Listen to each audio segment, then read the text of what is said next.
Welcome to Sweet Life Beat Life. We hope this video helps. You begin by confirming the Ultimaxx Flash firmware and the target device battery level. Make sure it reads at least 50%.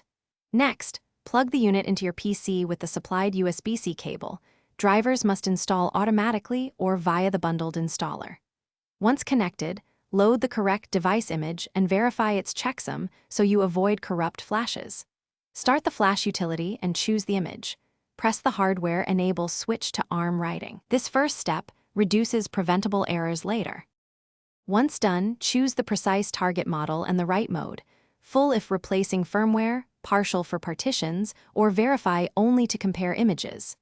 Start the write and actively monitor the progress bar, transfer speed, and device temperature. Overheating can corrupt memory. If the tool pauses, do not disconnect, let it retry automatically. After the write finishes, run the built-in checksum, verify to confirm data integrity, and export the session log so you can audit steps or troubleshoot later.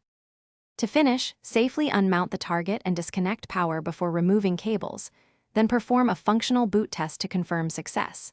If the device fails to boot, restore factory configs or perform a retry flash while capturing the debug log. This often reveals partition mapping issues.